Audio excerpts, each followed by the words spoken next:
ეთერშია კურიერი 12 საათზე ახალ ამბებს თამარ ურუშაძე გაგაცნობთ. დღეს მსოფლიო პუტინის საბოლოო პასუხსელუდება შეხვდება თუ არა 15 მაისს ზელენსკის სტამბოლში. უკრაინის პრეზიდენტმა მას პირისპირ მოლაპარაკება პირადად შესთავაზა. უარის შემთხვევაში ევროპა და ამერიკა რუსეთის წინააღმდეგ ერთობლივ ნაბიჯებს განიხილავენ, მათ შორის ახალ სანქციებს. შეხვედრამდე კი უკრაინა რუსეთისგან ცეცხლის 30 დღით შეწყვეტას ითხოვს. პარალელურად უკრაინაში ისევ აქტიურ ფაზაშია საბრძოლო მოქმედებები. საჰაერო განგაში იყო ქვეყნის 6 რეგიონში. ანუკა ბუა მუშაობს თემაზე, ის კურიერს უერთდება. ანუკა, დეტალებს ველოდებით ჩვენგან.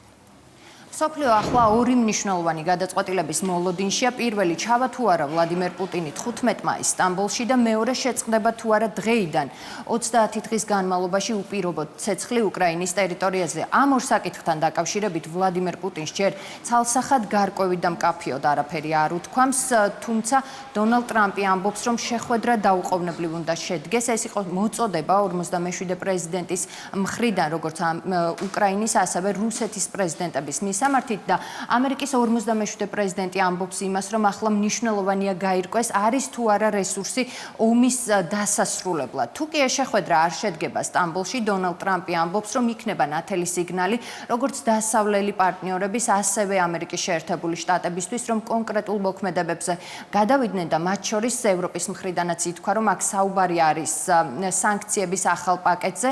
ევროპელმა ლიდერებმა ხაზგასმით აღნიშნეს, რომ თუ კი არ იქნება შემხვედრი და კონკრეტული ნაბიჯები, ამ შემთხვევაში რუსეთის მხრიდან ისინი სანქციების ახალ პაკეტს მოამზადებენ. დონალდ ტრამპის მოწოდების და განცხადების შემდეგ ვოლდიმერ ზელენსკიმ შემხვედრი ნაბიჯი გადადგა. მან თქვა, რომ ის მზად არის ჩავიდეს სტამბოლში და პირადად დაელოდოს ვლადიმერ პუტინს იმისთვის, რომ შედგეს პირისპირ საუბარი. ვოლდიმერ ზელენსკი ამბობს იმასაც, რომ მას აქვს მოლოდინი, რომ პუტინი მოძებნის საბაბს იმისთვის, რომ თავი აარიდოს ამ შეხვედრას სტამბოლში და ასევე უკრაინის პრეზიდენტი ამბობს იმასაც, რომ ძალაშია მთავარი პირობა, რომ დღეიდან 30 დღის განმავლობაში უკრაინის ტერიტორიაზე ცეცხლი უპირობოდ შეწყდეს.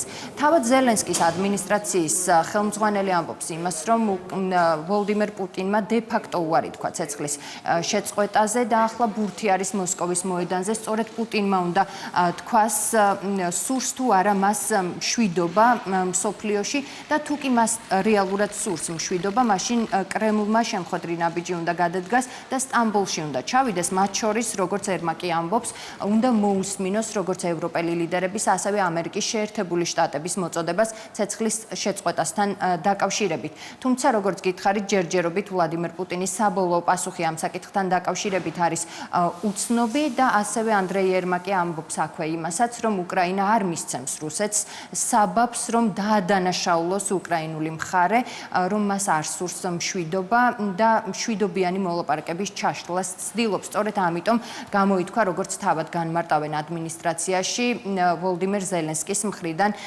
მზადყოფნა ჩასვლის სტამბოლში და შეხვედრის გამართვის. ამ ფონზე ამერიკის სახელმწიფო მდივანი ასევე ესაუბრა, როგორც გერმანიის კანცლერს, ასევე დიდი ბრიტანეთის საგარეო საქმეთა მდივანს საუბარი შეეხო კიევში გამართულ შეხვედრას, მაშინ, როდესაც ევროპელი ლიდერები ვოლდიმერ ზელენსკისთან ჩავიდნენ და ისაუბრეს, განიხილეს უკრაინის საკითხი, მათ შორის გადაწყდა და შემუშავდა მოთხოვნა 30 დღის ცეცხლის შეწყვეტასთან დაკავშირებით. ამ შემთხვევაში მარკო რუბიომ ხაზი გაუსვა ამერიკის პოზიციას, რომ მთავარი ამოცანა არის ახლა ამერიკისთვის სწორედ ცეცხლის შეწყვეტა და უკრაინაში ომის დასრულება. რაც შეეხება თურქეთს, რეჯეპ ტაიპ ერდოღანმა გუშინ თავად განაცხადა, რომ ის მზად არის დაუთმოს პლატფორმა უკრაინისა და რუსეთის პრეზიდენტებს იმისთვის, რომ მოლაპარაკებები შედგეს და ერდოღანმა ეს წინადადება, ეს პოზიცია გუშინვე გააჟღერა თურქულ მედიასთან. ვოლდიმერ ზელენსკი კი ახლა ვლადიმერ პუტინის საბოლოო პასუხს ელოდება პირად შეხვედრასთან დაკავშირებით. Очікуємо на припинення вогню. ჩვენ ველოდებით ცეცხლის შეწყვეტას სრულს და ხანგრძლივს, რათა საჭირო საფუძველი შეუქმნათ დიპლომატიას. მკვლელობების გაგრძელებას არ აქვს აზრი. პუტინს ხუთშაბათს თურქეთში პირადად დაველოდები. იმედი მაქვს, რომ რუსები ამჯერად არ დაიწყებენ მიზეზების ძებნას თუ რატომ არ შეუძლიათ. პრეზიდენტმა ტრამპმა მხარი დაუჭირა ამას, ყველა ლიდერიც მხარს უჭერს. უკრაინამ ეს მათ დიდი ხნის წინ შესთავაზა. პარტნიორებიც ამას თავაზობენ. მთელი მსოფლიო ამაზე საუბრობს. ჩვენ ველოდებით რუსეთისგან მკაფიო პასუხს. უკრაინის ძალები მზად იქნებიან სამართლიანად უპასუხონ რუსეთის ქმედებებს. ჩვენ არაერთხელ გვსმენია ჩვენი პარტნიორებისგან, რომ ისინი მზად არიან გააძლიერონ სანქციები რუსეთის წინააღმდეგ თუ პუტინი უარ სიტყვის ცეცხლის შეწყვეტაზე. უკრაინაში არ გვაქვს პრობლემა მოლაპარაკებებთან დაკავშირებით, ჩვენ მზად ვართ ნებისმიერი ფორმატისთვის. ვიდრე პუტინის საბოლოო პასუხი გახდება ცნობილი, უკრაინაში საბრძოლო მოქმედებები გრძელდება ყველა სასაზღვრო რეგიონში. ამ წუთამდე საჰაერო განგაში არის გამოცხადებული საუბარია სუმის, ხარკოვის, დონეცკისა და ლუგანსკის რეგიონზე და ამ შემთხვევაში ბოლო 24 საათის განმავლობაში ბოლო ინფორმაციით რუსეთმა 108 დრონი გაუშვა უკრაინის მიმართულებით. მსოფლიო კი ახლა ვლადიმერ პუტინის პასუხს ელოდება და მათ შორის პასუხს არა მხოლოდ შეხვედრაზე, არამედ შეწყდება თუ არა უპირობოდ ცეცხლი 30 დღის განმავლობაში უკვე დღეიდან. მადლობა ანუკა ბუავა საუბრობდა კურიერის პირდაპირ ეთერში.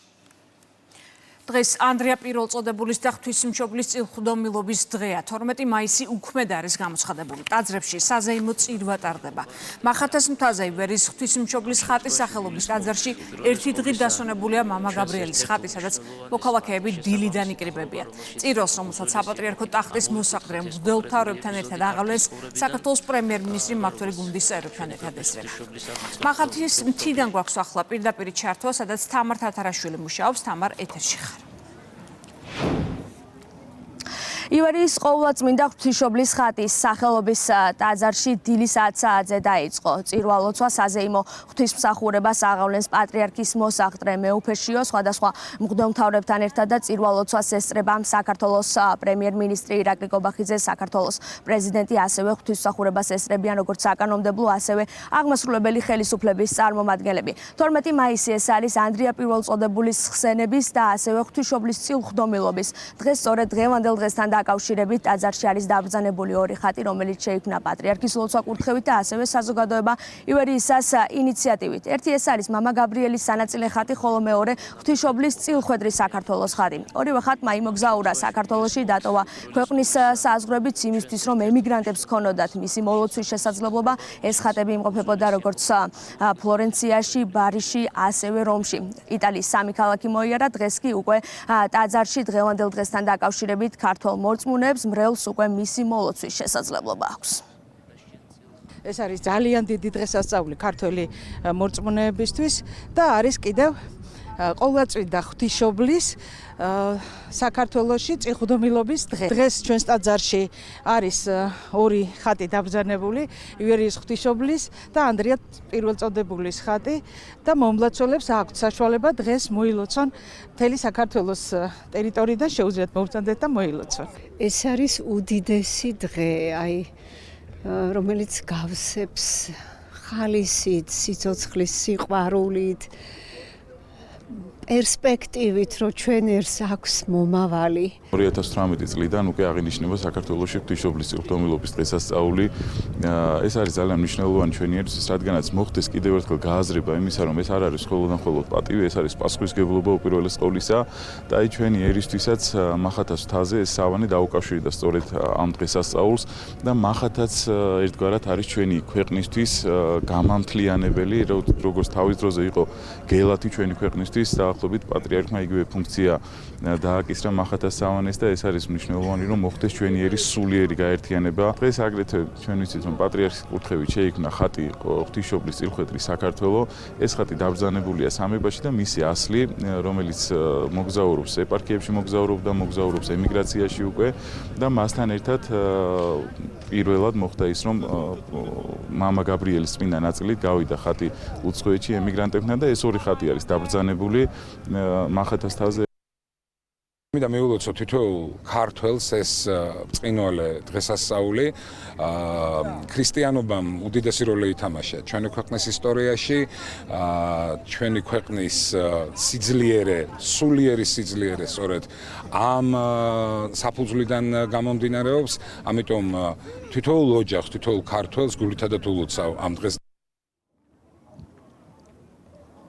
12 მაისი უქმედღედ არის გამოცხადებული, აღინიშნება ანდრია პირველწოდებულის ხსენების დღე. სწორედ ისტორიული წყაროების მიხედვით ღვთისმშობელმა ანდრია პირველწოდებულს აუწყა, რომ მას უნდა ეკადაგა მის წილხვედრ ქვეყანაში. 2018 წლიდან კი დღევანდელ დღეს ღვთისმშობლის წილხვდომილობის დღესაც აღნიშნავენ.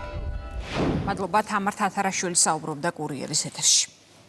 თბილისში პოლიტიკური დისკუსიის თემაა სალომე სამადაშვილის განცხადება. სამადაშვილმა ერთ-ერთ სატელევიზიო ინტერვიუში თქვა, რომ მოქალაქეების ნაწილი არჩევნების შედეგებს 2020 წელსაც აპროტესტებდა, თუმცა მაშინ ევროკავშირის სხვა განწყობები ჰქონდა. დღეს კი ქართული ოცნების დემოკრატიულ მანდატთან დაკავშირებით ევროკავშირში სხვა შეხედულებებია და ქვეყანაში ახალი საპარლამენტო არჩევნები უნდა დაინიშნოს. გარეგზალების და არა ქართველი ხალხის ინტერესების მსახურების კიდევ ერთი დასტური ასეთია სამადაშვილის განცხადებაზე მმართველი გუნდის შეფასება. განმარტება გაკეთდა ლელოშიც. შოთა ფალავანდიშვილი გაგვაცნობს ამ თემაზე გაკეთებულ პოლიტიკურ შეფასებებს გისმენთ შოთა.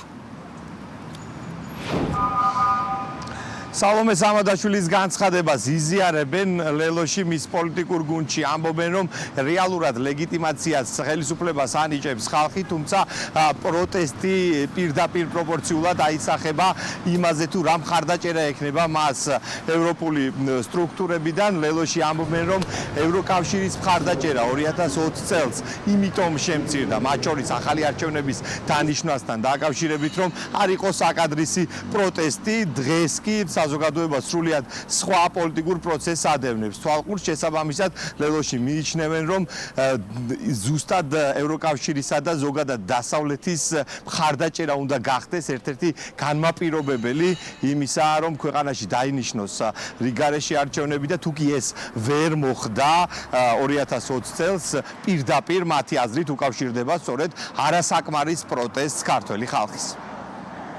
დელეგიტიმირებული ეს ხელისუფლება არის ხალხის მიერ, იმიტომ რომ საზოგადოება პროტესტში დგას უკვე 170 დღეა. ეს პროტესტი განსაზღვრავს იმას, რომ საქართველოს დემოკრატიას, ჩვენ სუვერენიტეტს აქვს მხარდაჭერა ქვეყნის გარედან ჩვენი პარტნიორების მიერ, შეერთებული შტატების და ევროკავშირის მიერ.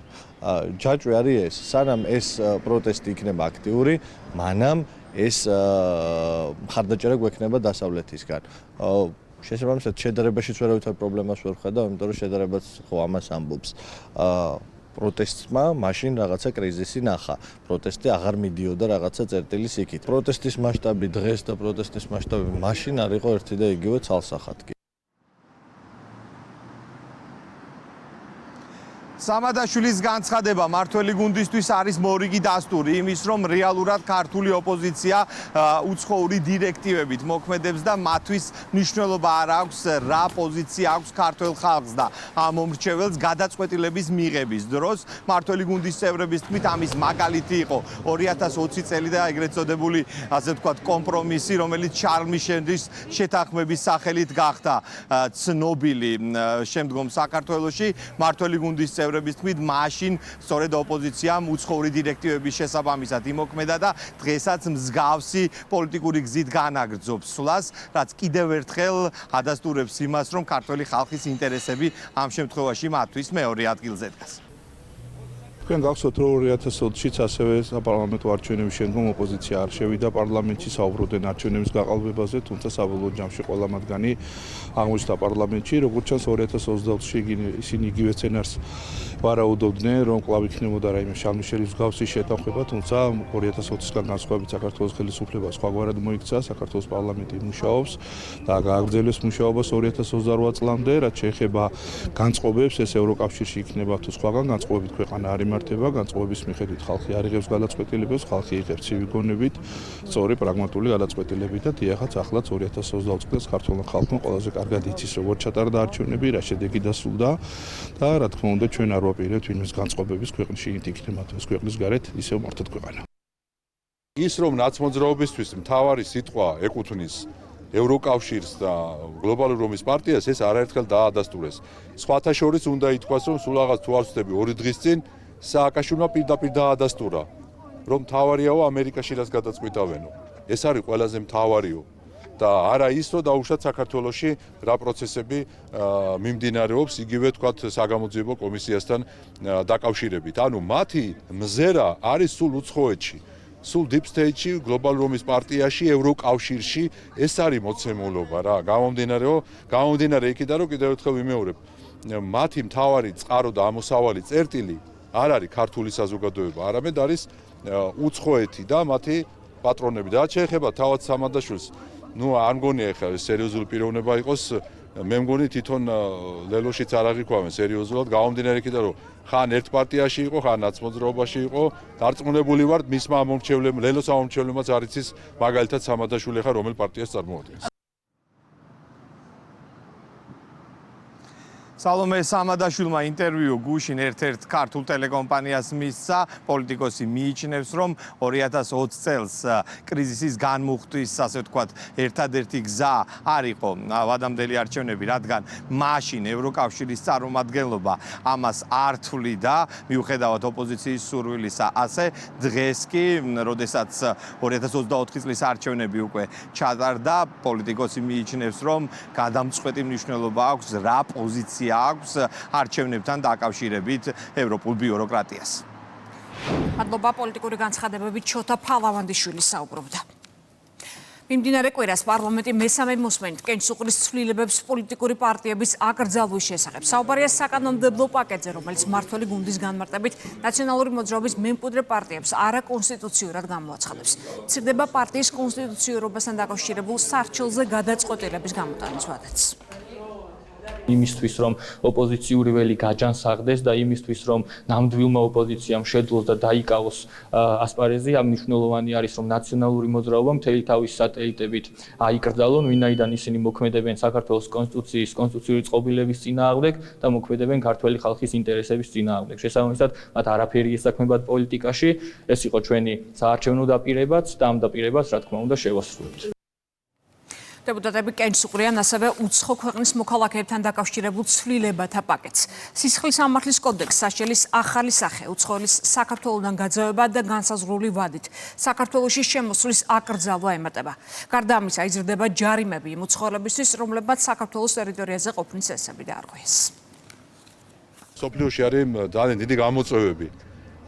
მათ შორის იმასთან დაკავშირებით, რომ მიგრაცია უნდა კონტროლდებოდეს. შესაბამისად, უნებრივია, რომ იმ თვალსაზრისით, რომ სახელმწიფო უსაფრთხოება იყოს მაღალი ხარისხით დაცული ქვეყანაში, რა თქმა უნდა, უცხო ქვეყნის მოქალაქეებთან დაკავშირებით რეგულაციები უნდა იყოს საჯარო, გამჭვირვალე და დარეგულირებული. გამომდინარე იქიდან, რომ კიდევ ერთხელ ვიმეორებ, სამწუხაროდ არის ისეთი მაგალითები, როდესაც აი ვიზას, მათ შორის ლეგალურად ყოფნას საქართველოში ძალიან ცუდად იყენებენ, მათ შორის უცხო ქვეყნის წარმომადგენლები. შესაბამისად, სახელმწიფო უწყებებს მიეცემათ ამის საშუალება, რომ დაარეგულირონ ეს პროცესი. თბილისის ერთ-ერთ ბარში მომხდარი მკვლელობის საქმეზე დაკავებულ ორ პირს ბრალს სავარაუდოდ დღეს წაუყენებენ. 36 და 45 წლის მამაკაცები სამართალდამცველებმა გუშინ აიყვანეს. გამოძიების ინფორმაციით, ერთ-ერთმა ურთიერთშელაპარაკების ნიადაგზე 19 წლის ბიჭს ცივი იარაღით ჭრილობები ყელის არეში მიაყენა. ადგილიდან მეგობართან ერთად მიიმალა, რის მერეც ის სამართალდამცველებმა ცხელყვალზე აიყვანეს. მამაკაცი წარსულში რამდენჯერმეა ნასამართლები. გამოძიება 100 მუხრით მიმდინარეობს, მის მეგობარს დანაშაულის შეუტყობინებლობას ედავებიან. დაკავება ნარკოდანაშაულის ბრალდებით. აჭარის პოლიციამ განსაკუთრებით დიდი ოდენობით ნარკოტიკი ამოიღო უკრაინის მოქალაქის პირადი და მისი დროებითი საცხოვრებელი სახლის. ასევე მითითებული ლოკაციებიდან ამოღებულია კამფეტის ქაღალდებში შეხვეული მეთადონი. ასევე ელექტროსასწორები და ნარკოტიკის დაფასოებისთვის საჭირო მასალები.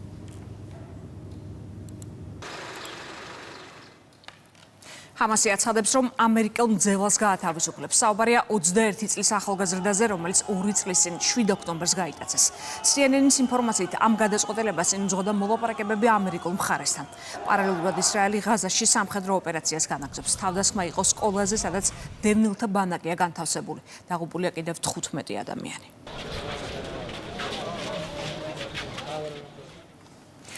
ტარიფების 115%-ით შემცირებაზე შეთანხმდნენ ამერიკა და ჩინეთი. მოლაპარაკებები ჟენევაში კონკრეტული შედეგი დასრულდა. ამერიკული მხარე ჩინეთისთვის დაწესებულ 155%-იან ტარიფს 30%-მდე, ჩინეთი კი 125%-იან ტარიფს 10%-მდე შეამცირებს. კონსენსუსი 90 დღიან პაუზას გულისხმობს. ამ პერიოდში მსჯელობა გაგრძელდება ტარიფების კიდევ უფრო შემცირებაზე. ქურთისტანის მუშათა პარტიამ ისტორიული გადაწყვეტილება მიიღო. გაუქმოს საკუთარი ორგანიზაციული სტრუქტურა და დაასრულოს 40 წლიანი შეერაღებული კონფლიქტი თურქეთთან. განცხადება დღეს ჯგუფთან აფილირებულმა საინფორმაციო სააგენტო ფირათმა გავრცელა. 27 თებერვალს მომხრეებს განიარაღებისა და საბრძოლო მოქმედებების შეწყვეტისკენ მოუწოდა პარტიის ლიდერმა აბდულა ოჯალანმა. ის 1999 წლის შემდეგ თურქეთის ციხეშია. მსგავსი მოწოდება ოჯალანმა 10 წლის წინაც გააკეთა. მედიის ცნობით ქურთისტანის მუშათა პარტიის შეკრება რამდენიმე დღის წინ ერაყში ჩატარდა. მსოფლიო ბანკმა და კონკურენციის საერთაშორისო ქსელმა საუკეთესოდ დაასახელა საქართველოს კონკურენციის სააგენტოს გადაწყვეტილებები ფარმაციის სექტორში. დაჯილდოება ედინბურგში საერთაშორისო კონფერენციის ფარგლებში გაიმართა. სააგენტომ 2 ნომინაციაში გაიმარჯვა, ეს არის კერძო ინვესტიციების სამუშაო ადგილებისა და მომხმარებლის კეთილდღეობის ზრდისთვის მდგრადი კონკურენტული პროცესის მხარდაჭერა და კონკურენციის შემზღუდველი შეთანხმებების აღმოფხვრა საბიუჯეტო ხარჯების და ზოგვის მიზნით. ღონისძიებას უწყების თავმჯდომარე ირაკლი ლექვინაძე ესწრებოდა. ხონის წარმოებულმა 5 საოჯახო მარანმა ტოკიოში გამართულ გამოფენაში მიიღო მონაწილეობა. ექსპერტებმა და სტუმრებმა ქართული ღვინო დააგემოვნეს და მისი წარმოების უძველეს ტრადიციებს გაეცნენ. იაპონია ქართული ღვინის ერთ-ერთი სტრატეგიული საექსპორტო ბაზარია.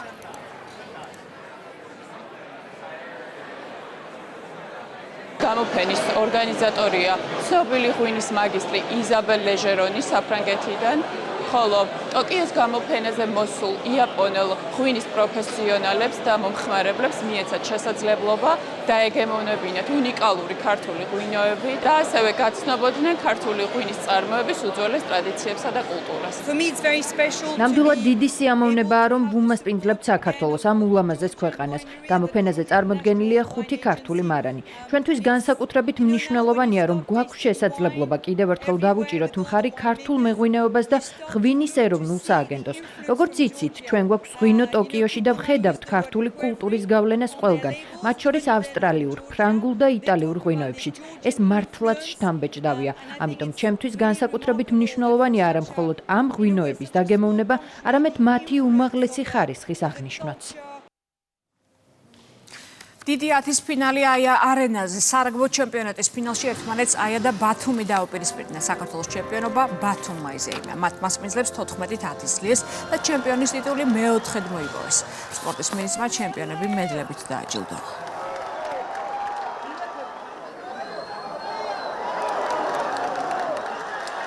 დიდი 10-ის ფინალი შედგა, მინდა მიულოცო ბათუმის გუნდს დამსახურებული გამარჯვება საქართველოს ჩემპიონატზე. მნიშვნელოვანია, რომ ასეთი ფინალები, ასეთი საინტერესო ფინალები იმართებოდეს და წლევანდელი წელი განსხვავებული იყო. მართლა დაძაბული და კარგი ფინალი შედგა და დარწმუნებული ვარ, რომ წინა წლამდე საქართველოს ჩემპიონატის დონე აღმაღდება და უფრო საინტერესო ფინალები იქნება. მთელი სეზონი რასაც ვაპარაკობდით, რომ ერთმანეთის გვიჯეროდეს, გვწამდეს და ყოველთვის თამაში და ბრძოლაში დავჩეთ, შევასრულეთ თავიდან ბოლომდე. გრძელი სეზონი იყო, დამღლელი სეზონი იყო და ესეთი ტკბილი მოგება არასდროს არ ყოფილა ქუთაისთან. ულოცავ პირველ რიგში ბათუმს ჩემპიონობა, ძალიან სანახაობრივი თამაში იყო.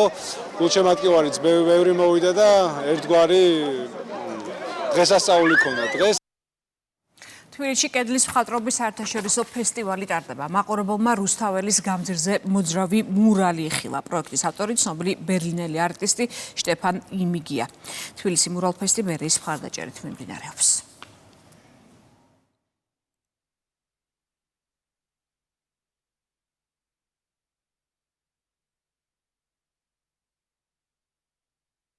ჩვენ ძირითადად კედლის მხატვრობით ვართ დაკავებული, მაგრამ ტექნოლოგიის განვითარებასთან ერთად ურბანულ სივრცეში, ურბანულ ხელოვნებაში ძალიან დიდი სურვილი იყო ჩვენი რომ შემოგვეტანა ტექნოლოგიაც და ამიტომ 2 წლის წინ უკვე ტაბიძის ქუჩაზე მცირე მასშტაბით შევასრულეთ მსგავსი პროექტი, ასევე შტეფანთან ერთად და წელს უკვე ქალაქის თბილისის მერიის ხელშეწყობით და დახმარებით უკვე გადმოვიტანეთ ქალაქის ცენტრში უფრო მასშტაბურ არქიტექტურაზე. ამ ინსტალაციის მთავარი მიზანია მომავლის ხედვის მიწოდება, თუ როგორ შეიძლება გამოიყურებოდეს ქალაქები მომავალში და რაც შეგვიძლია მივაღწიოთ თანამედროვე ტექნოლოგიების, ხელოვნური ინტელექტისა და ხელოვნების შერწყმით. საბოლოოდ ეს დამოკიდებულია მაყურებელზე, როგორ აღიქვამს და რას გააკეთებს ამ ყველაფრისგან. თუ მართლაც ჩაუღრმავდები მუსიკასა და ვიზუალს, საკმაოდ შთამბეჭდავი და ამაღელვებელი გამოცდილება გელოდებათ.